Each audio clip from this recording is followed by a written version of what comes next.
Hello everyone, good morning. আজকে আরও একটা নতুন ব্লগ নিয়ে এসে পড়েছি। আশা করছি তোমরা সবাই অনেক ভালো আছো। তো দেখতে থাকো আজকের ব্লগটা, আশা করছি তোমাদের ভালো লাগবে।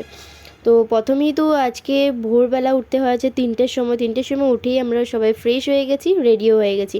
বাবা এখানে দরজাতে তালা মারছে, তো আমরা এখন বেরিয়ে পড়বো হচ্ছে এখানে যাওয়ার জন্য। আর কোথায় যাচ্ছি সেটা একটু পরে বলছি। তো প্রথমে বুদ্ধ মন্দিরটাকে ঠাকুর নমস্কার করে বেরিয়ে পড়লাম। আর চারিদিক দেখেই তোমরা বুঝতে পারছো যে কী রকম অন্ধকার ছিল রাস্তাঘাট। তারপর অল্পক্ষণ ওয়েট করার পরে একটা টোটো এসে পড়লো। তো টোটোতে বসে এখন আমরা যাচ্ছি।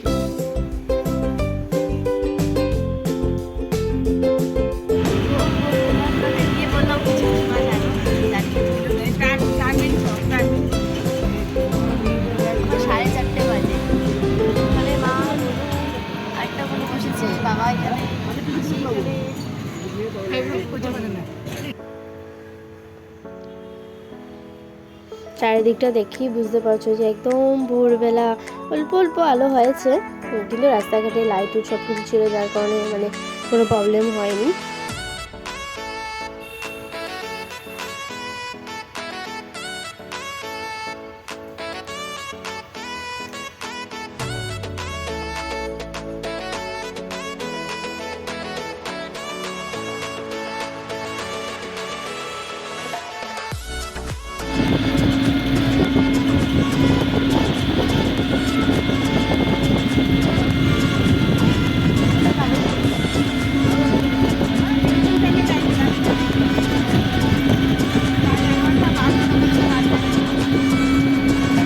এখন আমরা বেরোতে মেন টাউন। তো মেন টাউনে আসার পরে তো দেখছি অনেক গাড়ি ঘোড়াও চলাচল করছে, আর পুরো দূরের থেকে দেখা যাচ্ছে পাহাড়গুলো।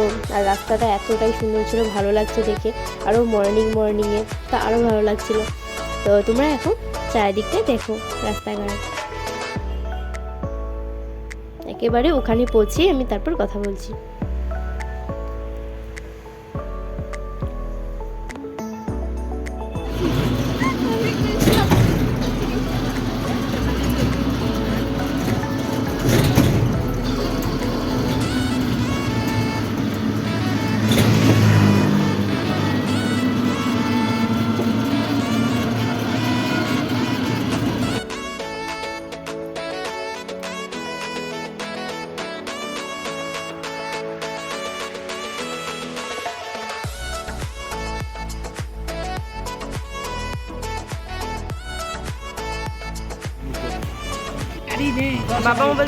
তোমরা তো গেটটা দেখেই অনেকে বুঝতে পেরে গেছো হয়তো আমরা কোথায় এসেছি। আমরা এসেছি হচ্ছে কামাখ্যা মন্দিরে।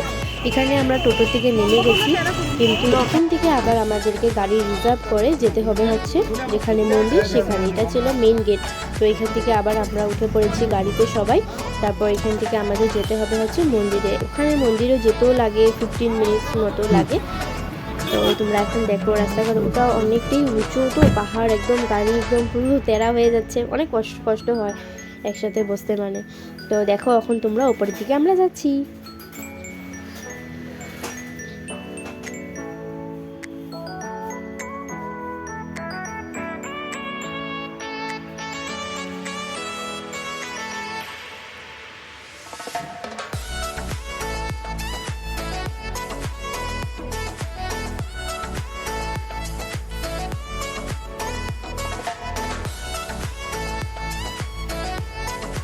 আমরা আস্তে আস্তে যেতে যেতে কিন্তু অনেকটাই আলো হয়ে গেছিলো, অনেক মানুষও যাচ্ছিল।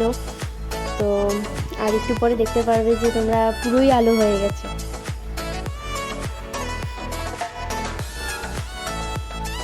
আমরা ওখানে মন্দির থেকে বেরিয়েছিলাম, বুদ্ধ মন্দির থেকে বেরিয়েছিলাম হচ্ছে 4টার দিকে, কিন্তু আমরা পৌঁছাতে অলমোস্ট 5টা বেজে গেছিলো। 1 ঘন্টার মতন লেগেছিলো আমাদের যেতে মন্দিরে, কামাখ্যা মন্দিরে যেতে 1 ঘন্টার মতন লেগেছে।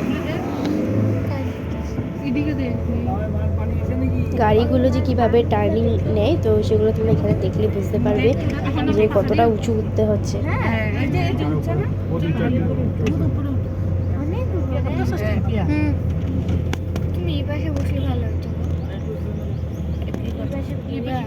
সেম এই পাশ আর ওই পাশ।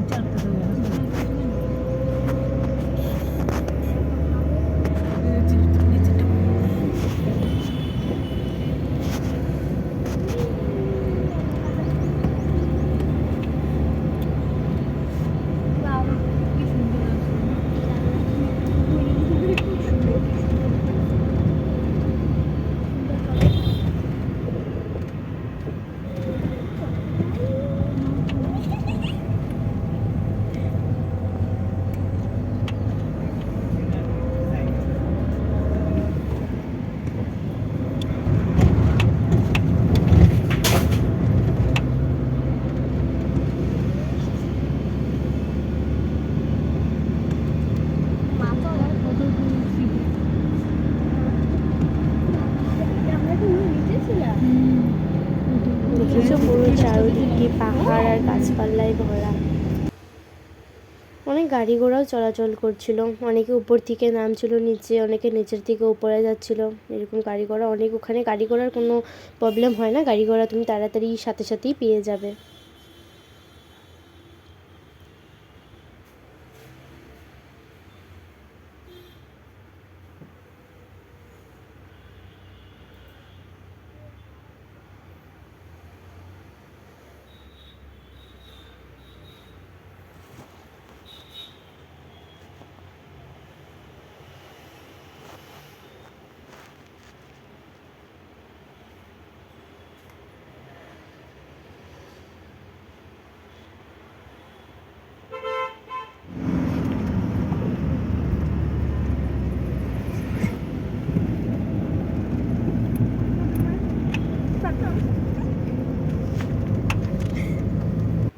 এই জায়গার টার্নিংটা দেখলে তোমরা বুঝতে পারবে যে আমি পুরো পড়ে যাচ্ছিলাম নিচের গায়ে টার্নিংটা কাটার সময়।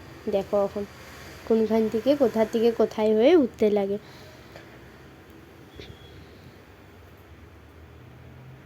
আসার সময় কোনো ধরনের অসুবিধা হয় না, যাওয়ার সময় একটু অসুবিধা হয়।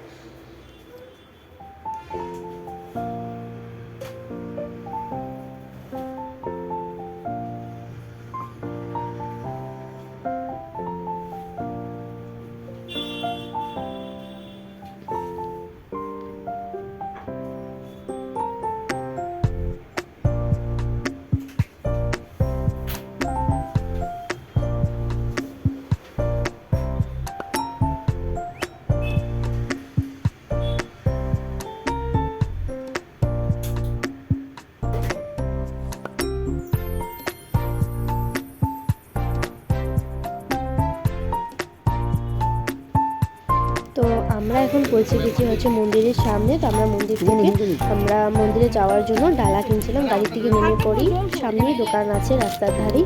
তো সেখান থেকে আমরা মন্দিরে পুজো করার জন্য যা যা জিনিস লাগে, সামগ্রী লাগে, সেগুলো আমরা কিনে নিলাম। ডালাটা আমাদের একটা ডালা, মাসির একটা ডালা, তো দুজনে আমরা দুটো ডালা কিনে আমরা এখন মন্দিরের দিকে যাওয়ার জন্য, আবার অনেকটাই হাঁটতে লাগবে, তো হেঁটে উপর দিকে যাবো এখন। অনেক জিনিস লাগে এখানে, তোমার নারকেল, তার সাথে ধূপ আর চূর্ণি, তারপর অনেক কিছু ফুল এসব লাগে, মিষ্টি।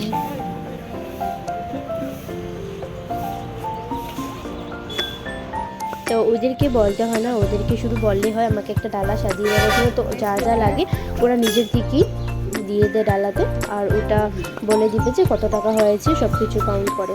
আর এখন নতুন একটা সিস্টেম শুরু হয়েছে যে সবাইকে কুপন কার্ড নিতে হবে লাইনে দাঁড়াবার জন্য। আর মন্দিরে তো ডাইরেক্ট যাওয়া যাবে না, লাইন ধরতে হবে। তো যার জন্য সবাইকে পার পার্সন করে একটা কুপন কার্ড নিতে হবে। ওখান থেকে ওরা দিবে ফ্রিতে একটা কুপন কার্ড, তো সেটা আমাদেরকে নিতে হবে। সেটা নিয়ে আমরা লাইনে দাঁড়াতে পারবো। আর সেটা যদি কেউ না নেয় তো সে আর লাইনে দাঁড়ানোর কোনো ভ্যালু নেই। তো প্লিজ আজকের ব্লগটা এইটুকুই। Please like share subscribe.